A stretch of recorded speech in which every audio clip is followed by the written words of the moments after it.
All right, welcome to this week's Points and Miles report on traveling on everyday spend. We're getting near the end of October, but there's still a lot of news that is coming out, and I'm excited to have you here, and I appreciate you sharing your time with me. So let's just jump right on in. So as far as the agenda that we have for tonight, we're obviously going to cover our basic ones: credit cards, that offers that are ending soon, transfer bonuses, as well as some points and miles opportunities. And then as far as the topics tonight, we've got Finnair's sweet spot for American is not so sweet anymore.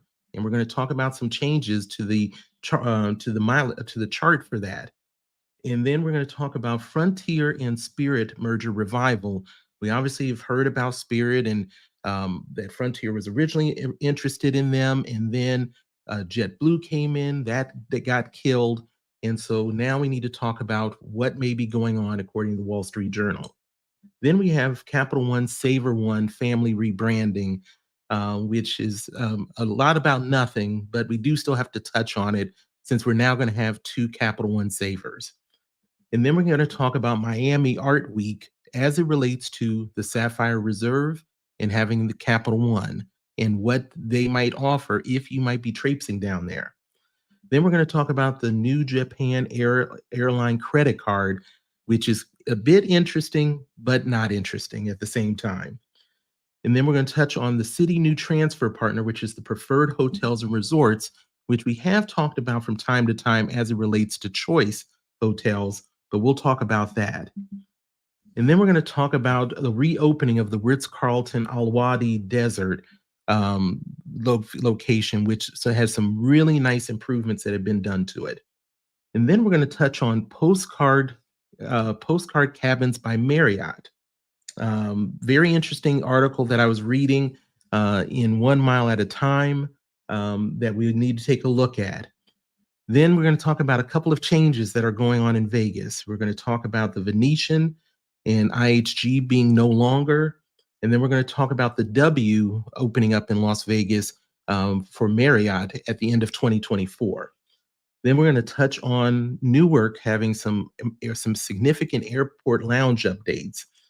Then the Kimpton secret the social password, which is one I had not even heard about this program, but it could provide some interesting benefits if you are a person that might be heading to the Kimpton in the next few months.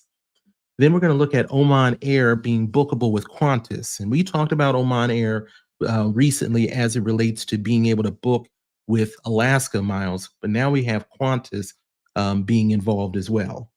Then we're going to talk about the Capital One landings facilities that are coming shortly. And I was out at the Reagan location where they are working on that. Interesting concept that Capital One's doing and what we'll talk about. And then we're going to talk about the American status match that is going on that you may be interested in doing. Doesn't require a whole lot, so we might want to look at that. And then lastly, we're definitely going to touch on Six Senses in their 2025 expansion. We've talked about Six Senses before as an IHG brand that is just starting to have a bigger footprint here in the United States. Well, we're going to talk about some locations that are opening up outside of the United States that seem pretty interesting. A couple of that I'm very interested in. So we're going to go ahead and take a look at that. I want to say howdy to Matt Clausen. Appreciate you stopping through, sir. Matt, as I've always talked about, does a great tidbits article, sometimes multiple times a day, but a lot of times every day. So definitely check him out. A very good read for him. And then as far as credit card offers ending soon that we are looking at, of course, the American Express Gold, we're starting to get near that November 6th date from this whole rebrand, this white gold card, which is not really that white gold. But if you're interested in that one with the 20% back, it's worth looking at with the November 6th date. The American Express Platinum, I always keep it up here because the numbers can always be all over the place. If you're interested, always use the different browsers, incognito, in private. I've seen that one actually not at 150,000. I've seen it as high as 175,000 points. And then we have the group of Hilton credit cards through Amex. All have increased numbers through January 8th of 25, all the way from the no annual fee card for Hilton Honors to the Aspire, as well as the business card. So, but you've got time to look at that, but see if that might fit into your plan for a hotel card. Then we have Bank of America. We've talked about Air France KLM still having the best welcome offer ever for their card. And then we now have the Alaska Airlines Visa Signature personal card with 60,000 bonus miles plus the companion fare that comes with it for only $3,000 worth of spend in the first 90 days. It is their program of doing this. Normally, you would have to have a level of spend before you could get the companion pass, but it is easy to upgrade if you wanted to have something in first class. As long as you're flying on Alaska Airlines, you've got a lot of different opportunities you can look at for that, as well as their relationship with Bilt. As far as if you wanted to, if you rent, being able to flip between Bilt points or being able to get Alaska airline miles. So all of those might be very interesting for you, especially at this elevated number. And then for Barclays, we still have the Wyndham suite of credit cards that are still available. And as I mentioned before, I've talked about that may be a forgotten point tool for you to be able to use, not just for Wyndham, which has got all-inclusive resorts, as well as being able to work through Vacasa, which are basically off-site, almost condo-like type of facilities that you could be able to look at. And then for Chase, we have a lot going on still. We've got the Bonvoys that are available for Bold and Boundless. We have the Visa credit cards. We have the Avios-related ones for Aer Lingus, British Airways, and Iberia. Still have the Aeroplan card, the Chase Sapphire Preferred. Not sure if that just ended, actually. I have to look at that. I apologize. I do know that they announced now that the Ink Unlimited is going to be ending on November 7th. I've seen one place say it's 7 a.m. I've seen another one at 9 a.m. So if you're looking for it, don't wait till the 7th. Go ahead and take a look and pull the trigger on that by the 6th so that you don't risk not being able to do it. And then the World of Hyatt, of course, with the 5 free nights. As long as you can plan that within a year, it could be an excellent opportunity for a category 1 through 4. Even at peak time, you could get a lot of mileage out of that for $4,000 worth of spend in the first 3 months. And I see that Tim McDonald, Gold and Platinum subs are always changing. Did I hear about the 200,000 point sub via referral? I have heard about it. I've seen a couple people throw a link out on there. The only reason I don't end up mentioning the referral links, because I figure most people know that they could hunt for those. I just want to end up letting people know what you could still be able to get on your own if you don't have a person or aren't aware of somebody that has a referral. But you can basically always be able to search out for referral links on different sites that might be available. So Tim, you make a very good point of throwing that out there. But yes, I definitely have heard about it.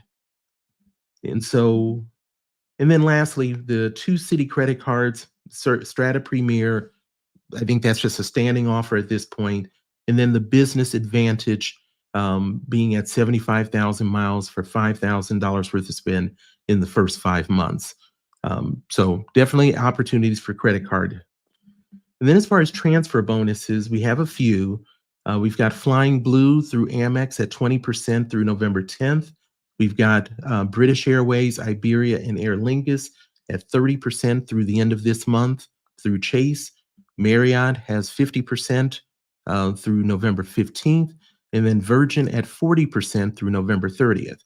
Now, I will point out as far as Virgin, that is a little higher than normal. We normally do see the 30% ones, but if you do see something, and once again, it's not anything to necessarily speculate on, but if you do have some interest in Virgin, that is not a bad transfer bonus to look at if interested. And then we have the global bonus for Etihad that runs through the end of this month. And as I mentioned before, this is directly through Etihad, not through Citi. So there's a link for that I'll have in the description. If you are interested in that, you'll see the points come into your account by November 15th. It won't be an instantaneous transfer. And then Qatar, global bonus October 31st. This is one actually between the two, there's been an issue of still finding the Qatar link, a working link for this. And I've continued to look for it. I will continue to do that as well. But if you are interested, I will still try to work on it. But I just have not been able to come up across a good working link so far. And then we have Citi with Virgin Atlantic. November 16th is the deadline for that one at that 30% I mentioned. Now, the one note I want to mention on this is that keep in mind that they're going to go to a dynamic pricing that we've talked about once November starts. So if you're going to pull the trigger on something and it's after October 31st, be aware that depending on where you're going and what level you're going to be at as far as when and where you're flying to and how you're going to fly, it may not be what it looks like today. So just keep that in mind. And then we have Wyndham at 20% through November 16th. And then as far as the points and miles opportunities, we've got Accor Live Limitless, which has registration required by December 31st. You can get 3 times the points on stays in North and Central America at Fairmont, Sofitel, Swissôtel, Novotel, as well as a few others. They've got participating hotels in that you stay there before January 31st of 2025. I'll have a link for that registration in the description. Then Air France KLM is a purchase opportunity up to a 45% discount, and that is going to run through October 27th. I'll have a link for that in the description. It is a pretty good points purchase if necessary, but there's a lot of your transfer partners of a lot of credit card issuers that have Air France KLM. So more of these point purchases are top offs, or if you know that you have a really excellent redemption that you're going to be able to really get a lot of mileage out of, then that's something to look at. Then we have Air Canada that goes through November 18th with a 30% discount if you are doing a points purchase of 100,000 points or more. And then Choice Hotels, there's registration required for this one. You can get up to 3x on your dollars during the period. And once again, it's not valid on reward nights, but on paid nights from October 2nd through January 5th. So if you're already planning some Choice Hotel trips, this may be something to make some points on. I'll have a link for that since registration is required. Then we have Avianca that is going to be through October 25th. Now, this is a 30% award discount on certain flights. Now, you must book by October 25th, so that is tomorrow. And the travel must be completed by November 30th. This is for economy class with a maximum of 8 award tickets that you can get total per account. And just to give you a couple of numbers of what some of that may look like, Miami to Managua, 4,270 miles one way. Washington Dulles to San Jose, 4,880 miles, as well as JFK to San Salvador for less than 6,000 miles one way. Next, we've got Breeze. Now, this is one that ends tonight at 11:59 p.m. Pacific time. And this is for 40% off with the promo code GETCOMFY. Travel between October 29th and May 13th of 2025. So that is even though it ends tonight, you have a very large window to be able to do your travel in. I think there's some selected places for that. I'll have a link for you to get more information on that in the notes as well. And this is for new reservations of round trip flights. And then we have Copa Airlines, which has up to a 50% bonus, but you must book by November 8th. That one is going can go up to 50% off, which is essentially 2 cents per mile between 15,000 and 100,000 miles that you may purchase.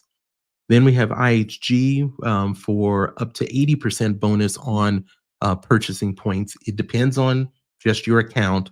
It's a luck of the draw. I was not at 80% when I looked at my account. But just log into your IHG account, um, click on being able to purchase points. You should see what your bonus may look like if you're interested. And that deadline is November 1st of 2024. Then we have Marriott Bonvoy Escapes, which is a sale that is running through October 27th.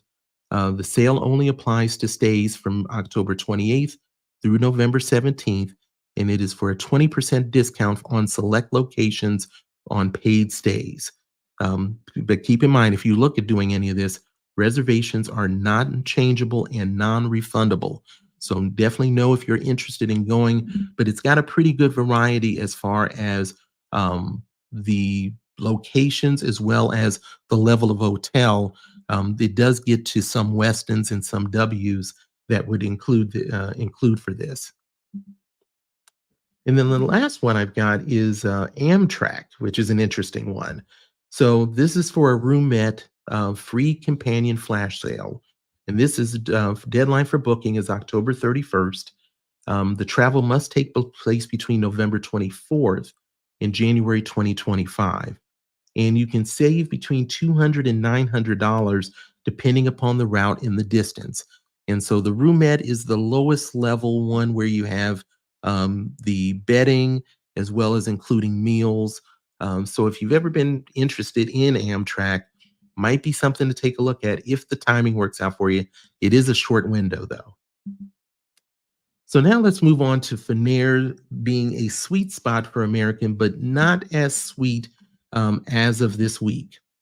So as I mentioned, it's been a sweet spot to use Finnair Avios for American Airlines. But unfortunately, the update to the award chart that Finnair has done for American has actually had a negative impact on it up to as much as 50% more is needed. Now, the good thing about Finnair is they still use an award chart. So we have fixed numbers, but unfortunately, as I mentioned, the update on this one ended up creating more increases in costs, so essentially devaluations. Now, so an example, an economy within the continental United States and Canada was 11,000 Finnair Avios. It's now up to 16,500. So that's where we're seeing that 50% jump. First class in the same region was 30,000. It's now 40,000.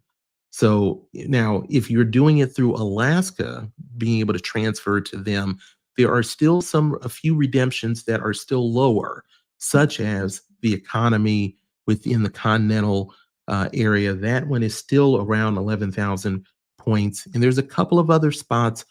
Definitely encourage you if you're looking at doing anything with Finnair to make sure that you're looking at both American and Avios.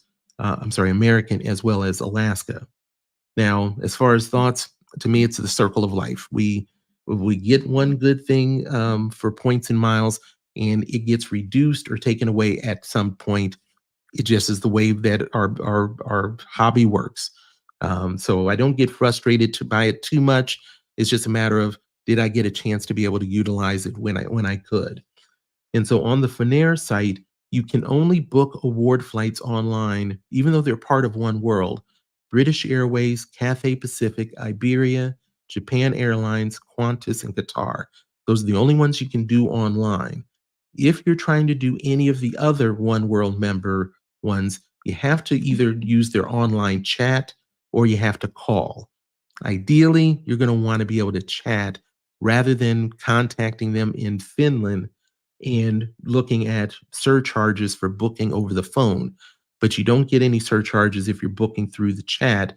And so if you've ever gone to the Finnair website, you'll find the chat icon at the bottom right of the Finnair website, and utilize that if you're interested in being able to do something with one of the partner airlines. Now, how about Frontier and Spirit merger potential revival? Now, this is not that shocking if you've looked at anything as far as the numbers for these ultra low carriers that we're dealing with. But the Wall Street Journal reported that Frontier and Spirit have revived their merger talks.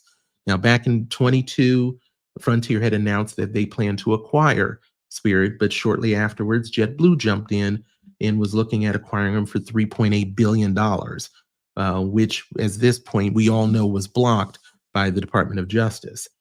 Now, with Spirit is coming close to bankruptcy at this point. Now, obviously not going out of business bankruptcy, but a restructuring.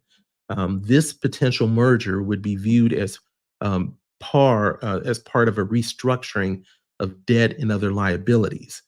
Now, the Wall Street Journal is also reporting that Spirit has until late December to refinance $1.1 billion of bonds. And I've not heard this before, but this is very interesting. If it does not refinance those bonds, it will actually lose the ability to process credit card transactions in 2025, which literally would put you out of business. So we clearly know something has to happen with Spirit to be able to do what it needs to with those bonds. Now, this is only in the infancy stage, and this may not even go anywhere. But budget airlines have struggled since the pandemic, and we've seen that from various ones. Now, both Spirit and Frontier have not made a profit since 2020, and that's despite an increase in their revenue as well as their passenger numbers. The problem is in their expenses. Fuel, global airline industry wide, is as of 2024 anticipated to be $291 billion. And that is an increase of 100 billion just since 2019. And obviously labor has obviously increased, but the estimated increase for Spirit is about 20%. So between fuel, labor, it has killed anything that they could potentially earn, even with higher revenue. They just can't outpace the expenses. So something needs to happen. And this might be something worthwhile. I believe it would make them like the fifth largest one here in the United States, if I remember correctly. So let's keep an eye on that. And Spirit definitely needs to have something happen. Now obviously have the Capital One, SavorOne family rebranding. It's just unfortunately just some silliness from Capital One, but we got to talk about it. So the one in SavorOne cash rewards credit card, as well as the student cash rewards credit card, will be dropped. They're changing the artwork. I don't know, it's been all over the web. There is no change to the perks, to the earning rates that are currently on the card. Now, as part of this rebranding and artwork, for a limited time, there's going to be an elevated welcome bonus of $250 once you spend $500 on purchases within the first 3 months. Now, the Capital One Saver card has no annual fee. I've talked about this as one that you may want to look at more so than the American Express Gold card. While it doesn't absolutely match that 4%, it does have some very good features about it. And on top of that, you're talking about no annual fee. I did a video on this. I'll make sure to put a link for that in the show notes so that you can be able to take a look and see if you're considering a grocery card or something that has a little bit more to it with no annual fee. It may be a card for you. Now, as I mentioned, 3% cash back at grocery stores, dining, entertainment, and popular streaming services, as well as 5% cash back on hotels and rental cards booked through the Capital One Travel. Now, the previous Capital One SavorOne was the $95 annual fee. That has no changes, even though you can't get that card anymore. That one had 4% cash back on dining, entertainment, and popular streaming services, but the grocery stores was still at 3%. And of course, this is 3% cash back until you have one of the venture cards to be able to convert it over to points. So it is a nice kind of switch hitter card for whatever you're looking for, whether it's cash back or for points. And want to make sure to say hello to Xavier. Appreciate you stopping through, sir. Always appreciated. Matt says, I do not understand the play here for Capital One. I don't either. I don't know why they would end up making it so confusing and then essentially have two cards with the same name that aren't the same. So I'll be looking to see what your thoughts are going for that on Match. I do not have a clue. Unless they're setting up a Saver X to complement the Venture X. That's an interesting one. Um, it'll be interesting mainly because I wonder what that Saver X might actually kind of sit in for what kind of improvement they would do on the earnings, because I think because of that 3% being pretty widespread, it's a very good utility type card beyond the groceries and the streaming and such. But that's an interesting concept. That's not one I had thought of. So thank you for sharing that. Now let's move to Miami Art Week, and we're going to talk about Sapphire Reserve and what you can do with it there, as well as next we'll be talking about Capital One. So the Sapphire Reserve, if you have that card and want to head down to Miami Art Week, there will be a Sapphire Reserve Lounge. That'll be December 5th through the 8th. And then they've got multiple passes that you can get through the Chase One travel portal.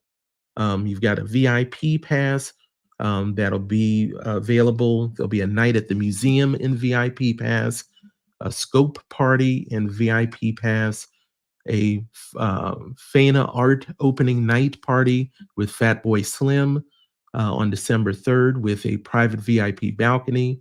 You're going to have the exclusive concert that will be there that you can also get as a Sapphire Reserve. VIP access to Sapphire Presents Miami Art Week exclusive concert. So you got a general admission as well as a VIP. The ALO Wellness Experience Scope Art Show and VIP Pass for the Chase Sapphire Reserve. You also have the Art Week with Eduardo Castillo live, access to a closing night concert with him. And then lastly, if you really want to go all out, they have a 3-night all-access trip to Miami Art Week for just under $6,000. You'll get 3 nights at one Hotel South Beach with the benefits of the Edit, which is very similar to the Fine Hotel and Resorts program that you might be used to with American Express, with having a platinum card, dining, food credit, experience credit rather, as well as breakfast and such. So there should be a lot there. Travel benefits, various activities, including meals, tours, and of course VIP access, and for 2 tickets. So if you're interested, Sapphire Reserve has a lot going on for that event there, but not to put Capital One out. They have a little bit going on there as well. They've got partners there at Miami Art Week, including the Cultivist, which if you have the Venture X is kind of a cultural edition that kind of comes with the card, as well as acclaimed Moroccan artist Hassan Ajaj and a Michelin-starred restaurateur Rose Previtt. All their events will be happening at DAR Miami 1446. There'll be a dinner with Rose Previtt on the 4th as well as on the 5th. And they also will have an after party with DJ Pee Wee, which is actually Anderson Paak. It's his alter ego, with that. And that's performing on 2 nights as well. No lounge or such, but if you got a Capital One card, you can do that through it's through their entertainment. So if you have access to Capital One Entertainment, you will be able to see their opportunities for that. And there are still tickets as I've looked at that this morning. And so that is what we have for Miami Art Week. I want to say hello to Chad, Money Minutes. Appreciate you stopping through, sir. And congratulations on crossing the 5,000 subscriber mark. Chad is an excellent credit card creator with a lot of perspectives that he ends up sharing. So really creates a very interesting channel, which is a little bit different. So always encourage people to be able to take a look at what he's got going on his channel. And so then we have Japan Airline credit cards, which is an interesting aspect because it sounds good on the surface, because Japan Airlines has a really nice sweet spot of being able to fly business class for 50,000 miles one way. The problem is this Japan Airlines mileage bank, there's no transfer partners for them except for Marriott at a 3-to-1 number. So they're difficult to get the points or the miles rather. So now they've created two credit cards that are issued by FNBO. And so it's nice to hear that there's an opportunity. The problem is in the numbers. So they have two cards. One has an annual fee of $35. One is at $85. Now, both waive the fee for the first year, which is nice. The welcome bonus, though, each card will give you 5,000 miles for $5,000 worth of spend in the first 3 billing cycles. And for the $85 card, you can get an additional 5,000 miles after $7,000 worth of spend in the first 3 months. So, I mean, that's when we look at cards that are especially $95 and under, or say $100 and under, $4,000 worth of spend in 3 months can normally get you 65,000, 70,000 points or even more. So it's not the best kind of welcome bonus. And then as far as rewards, it's even got more issues. The $35 card only has one, which is you get 1 mile per $2 worth of spend. The $85 card will get you 2x miles on any Japan Airline purchases and 1x on all other purchases. Some of the other benefits that come with the cards, and this applies to all of them, both of them. 5,000 bonus miles on your first international flight on Japan Airlines. 10% sector bonus miles for every flight with Japan Airlines and partners. A 10% discount on Japan Airline in-flight purchases. You can earn 5 life status points for every $1,500 worth of spend on either of the card. And lastly, you can save 5% on duty-free shopping at the 2 airports there in Japan, Haneda and Narita. The issue that you'd end up having, though, is this is such a niche card. And if you're going to get the $35 card, you're better off just using Marriott points if you truly want those numbers, because you're only getting 1 mile every $2. There are other ones that you would have on certain Marriott cards that will do better than that if you truly want that. And so the $35 card really doesn't have a place at all. But if you are a person that is interested in the miles, the $85 one could be something, especially if you know if you're a regular flyer of Japan Airlines, it may be something for you. But that's a very niche kind of spot. But I guess I'll appreciate any card that can come out that can give something. Then we talk about Citi's new transfer partner, which is Preferred Hotels and Resorts. Citi, as I mentioned, now has them as a partner. Now, this brings their lodging options to 5, which is I Prefer for Preferred Hotels and Resorts, Accor Live Limitless, Choice, Leading Hotels of the World, and Wyndham. Now, there are over 500 hotels under this program. Award stays can be as little as 15,000 points. Now, I love the new option for Citi, and they've really kind of curated a very, I would call it almost an eclectic kind of group of lodging options that I really do like. I think Wyndham is, as I mentioned, I'm a very big fan of what you can do with those points. And then Choice is being a very good workhorse type of hotel one, as well as then you get these boutique ones of Leading Hotels of the World, Accor Live Limitless, and now I Prefer. So something very different compared to a lot of the other transfer partners credit card issuers when it comes to hotel options. Now, the last time I looked, and hopefully it's changed, only 3 hotels really kind of showed up with award numbers, being able to book it on awards. So hopefully it's just a glitch or a very slow rollout. And I mentioned Choice because Choice is a transfer partner of Citi's at 1 to 2, and they are a transfer partner of I Prefer. So make sure to look at both options to see what may work out for you. But I think that is a really nice touch for Citi to be able to do. So now let's touch on the Ritz-Carlton Al Wadi Desert reopening. Now this is over in the United Arab Emirates.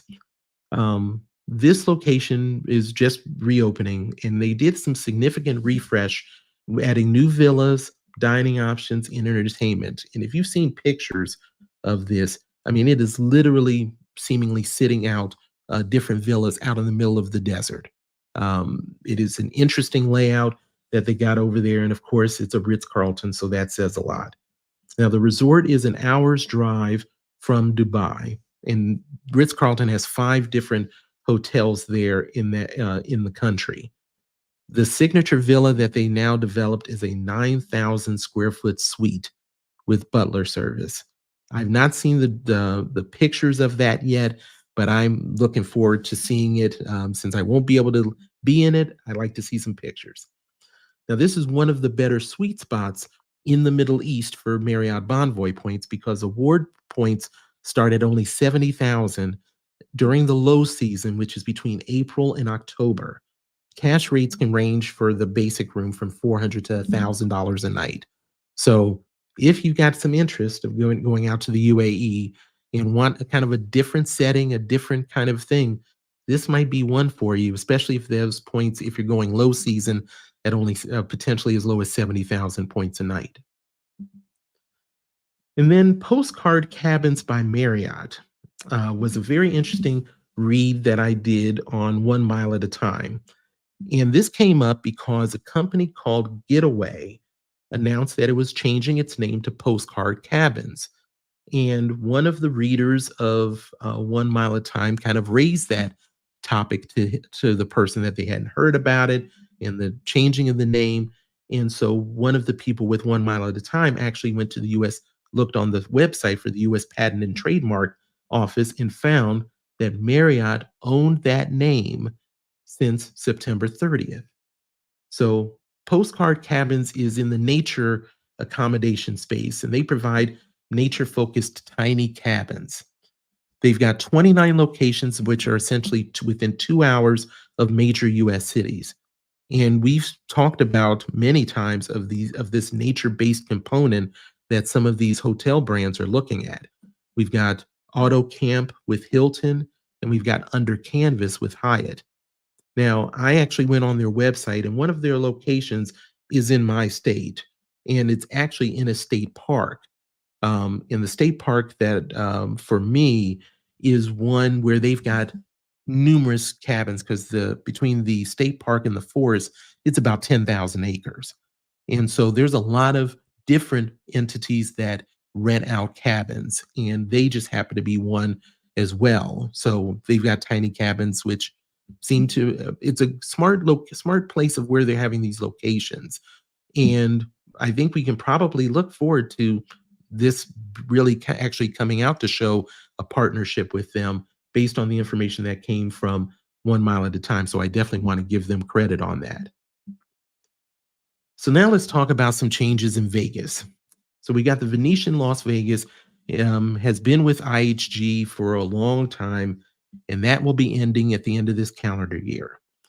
So as I mentioned, at the end of 2024, this license agreement that they've had has been going on for almost 15 years. And it's allowed you to be able to use your IHG points for the Venetian as well as the Palazzo there in Las Vegas. And I've stayed there with and without my IHG points. Very nice place there on the Strip, both of the places, suites. But it doesn't appear that IHG is that concerned about not having them. I think that I read that the loss of their room space represented 0.7% of their overall pool of rooms, and they're growing, as we're going to talk about Six Senses as we go along. So, like I said, losing the option in Las Vegas is unfortunate for me as a points and miles person because it was a nice place to be able to use points right on the Strip and really not at a bad redemption. Now, the change only impacts Las Vegas, though. Now, the relationship will still continue with other gaming resorts like the Venetian Macau, the Parisian Macau, and the Londoner Macau in China. Now, when I say who's next, this would be a very interesting one for, say, the Hyatt. Hyatt obviously lost out on a footprint when they lost their relationship with MGM. There's really not many other hotels on the strip that are kind of available to have a partnership with. This would be a pretty nice one, a nice kind of upscale location on strip. I'd like to be able to see that, especially as a person with Hyatt, to be able to do something on the strip with that and not be completely tied to MGM with very little other options. But we'll have to make sure to take a look at that and see what happens. The other thing in Vegas is there's going to be a new W Las Vegas by the end of 2024. But the rollout of this information is very interesting. So this ties into the whole Marriott MGM, which began the relationship last year in 2023. They obviously have a reciprocal loyalty perks program. And part of that was also going to be some rebranding of some properties into the Marriott portfolio.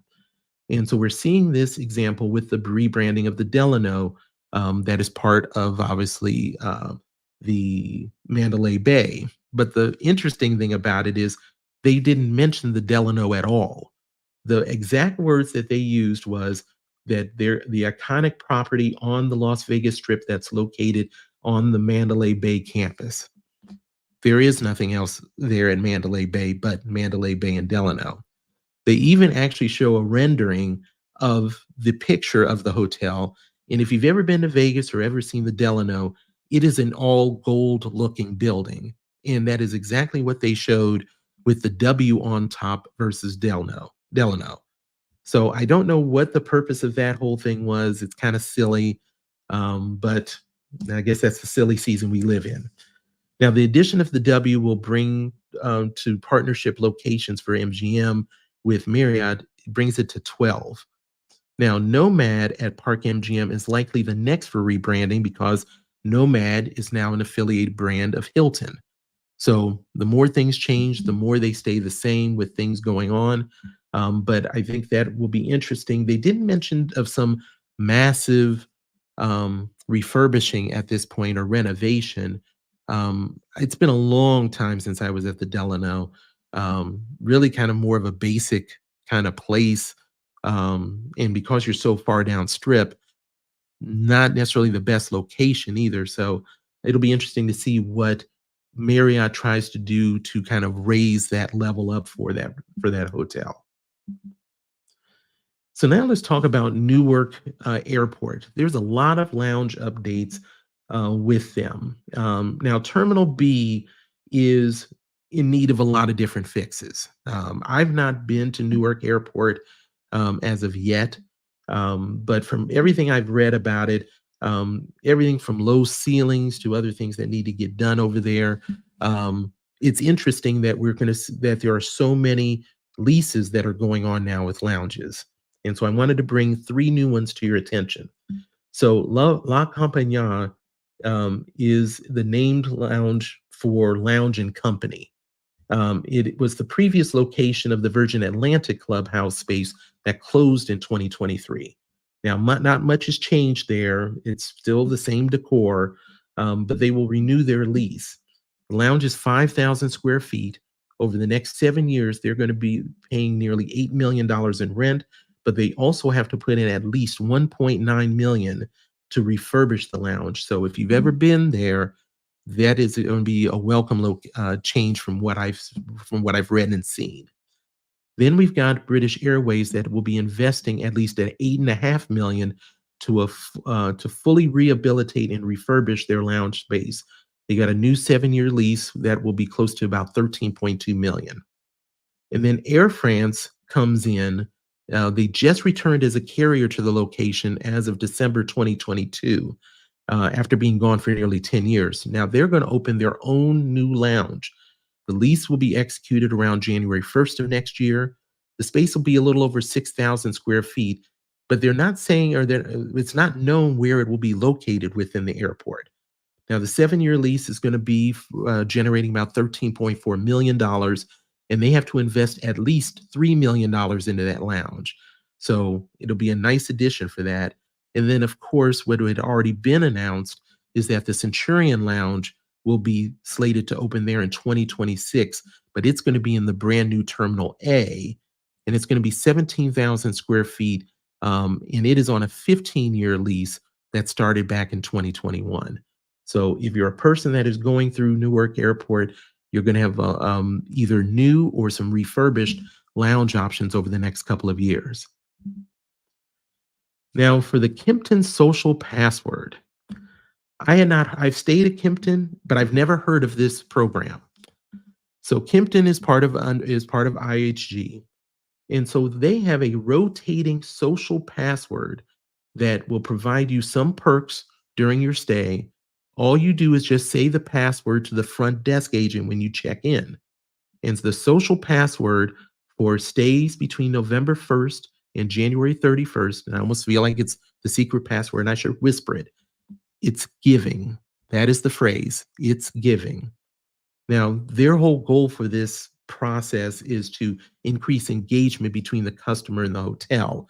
Don't know how much that is done, but the perks can vary and have some interesting ones.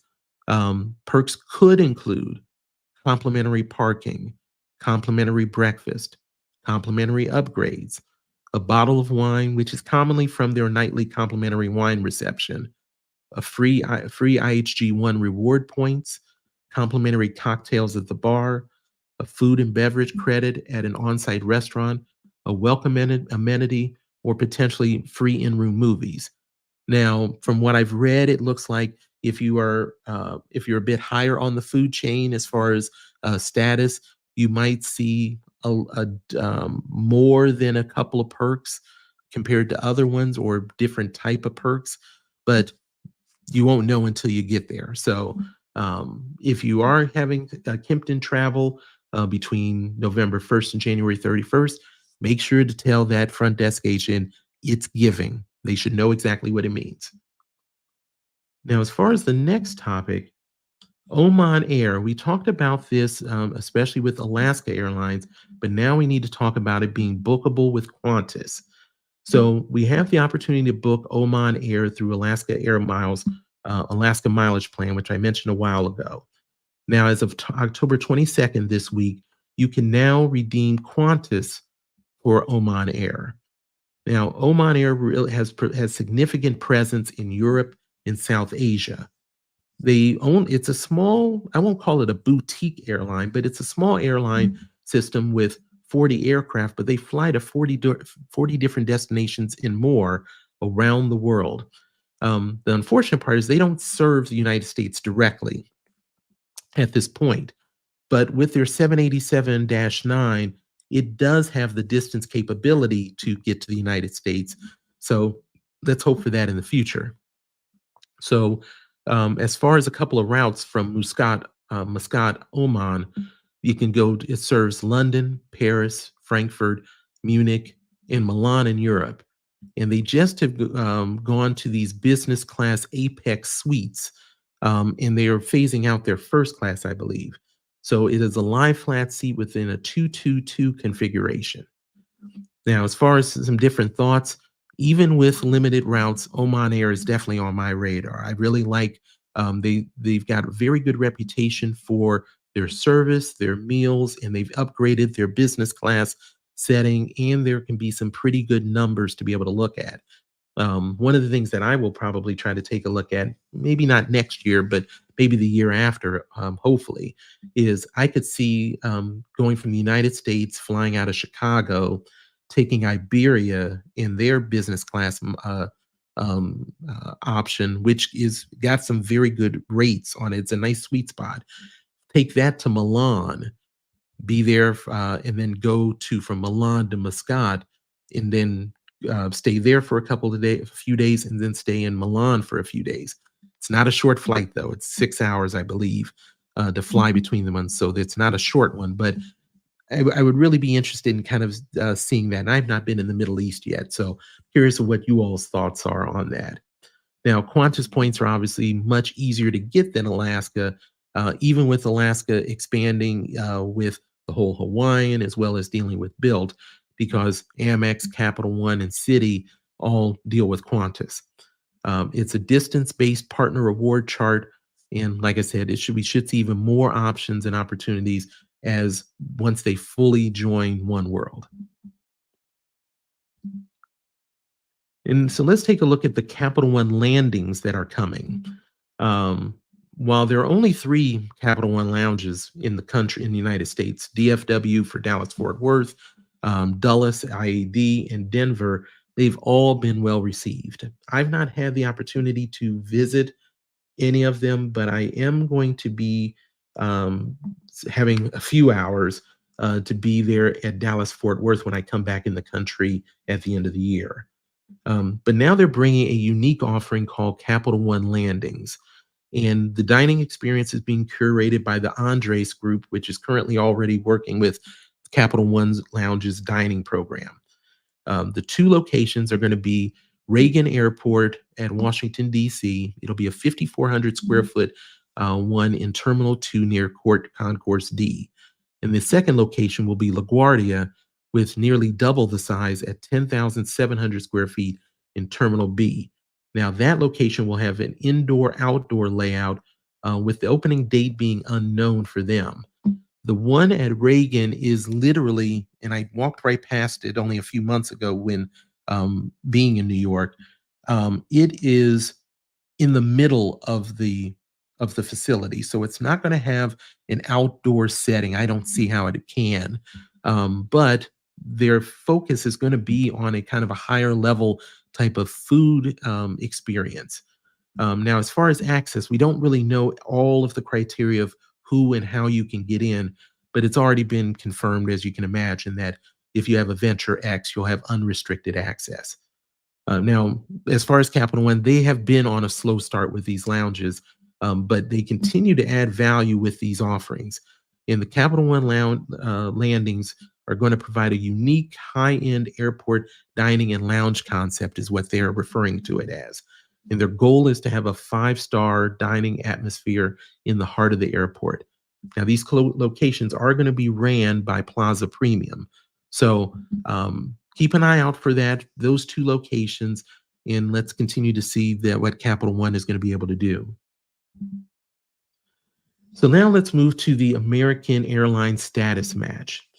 So American has a status match currently right now with for Delta, United, and Southwest. Now, the required loyalty points for each stage can come through flying, spending on the right credit card, or other partner activities. And so each of the stages that we're going to talk about, if you're in the gold stage, it's 13,000 points. Platinum is 25,000 a stage, 42,000 for Platinum Pro, and 67,000 for Executive Platinum. So as far as connecting to AAdvantage Gold, you would be either a Delta Silver Medallion, a United Premier Silver, or a Southwest A-List. Platinum status match comes with Gold Medallion, Premier Gold, and A-List Preferred. AAdvantage Platinum Pro comes with Platinum Medallion and Premier Platinum. And lastly, Executive Platinum comes with Diamond Medallion and Premier 1K. So for stage 1, you're going to receive Elite American status for 4 months. Once you get reach the loyalty points there in stage 1, you will then move to stage 2 for an additional 4 months. Now, if you don't meet that required loyalty points, and you miss the one, you can be dropped down a level. So keep that in mind for that. But then you go to stage 3, once you get enough points, you get an additional 4 months. And then at that point, once you've earned status through those stages, you'll be extended for 12 months. So these are ones that are not necessarily that difficult to do, even if you don't have the flying with it, because certain credit cards are going to get you with that for American. So But if you were looking for at an opportunity for status matching, that would be your option. I'll make sure to have a link for that in the description as well. And then let's talk about Six Senses. This is another IHG brand, kind of a bit of a premium brand for them. And as I mentioned, this is one in which they are really starting to try to get a footprint here in the United States. We've talked about 2 or 3 upcoming locations for them. Now, they'll be adding 4 new hotels in their portfolio here in 2025. There are less than 30 of these worldwide, but there are more than 30 of them in the pipeline right now. So the 4 locations are going to be the Six Senses London. This is expected in the first half of 2025. This will be the first Six Senses in London. It'll have 109 rooms and suites and 14 Six Senses residences. And it will also have the first Six Senses Place, which is a private members club. Then you've got the Six Senses Amala in Saudi Arabia. Now, this is going to be the second Six Senses resort in Saudi Arabia. You have 64 rooms, 6 suites, 30 villas, and 25 branded residences. It will include breathtaking views of the Red Sea and the Hejaz Cove. Then you have Six Senses Milan in the second half of 2025. This will be the second location in Italy, with the other one being in Rome. There will be 68 guest rooms, 15 suites. 2 of those suites will have plunge pools, a spa, a rooftop bar, and a sky pool. Then lastly, you'll have the Six Senses Dubai Marina in the second half of 2025. It'll feature a hotel with a wellness center, a gym, cryotherapy and hyperbaric oxygen chambers, crystal sound healing room, a spa with hydrotherapy, and a 25-meter lab pool on a sky deck. So Six Senses is continuing to expand in providing a more premium brand for those IHG points, which I really do like. And one card that I recommend highly is their IHG Premier card, getting you status where you can be able to, just for less than $100, and being able to use that to potentially get suite upgrades as well. Did a video on that. I'll make sure to put a link for that. But want to make sure if there's any questions or anything that we did not touch on for this at all, or anything we can talk about, or anything we need to touch on. Okay. Well, I can't thank you all enough for watching and being a part of this, and really appreciate it. And we'll look forward to doing this again next week. You all take care.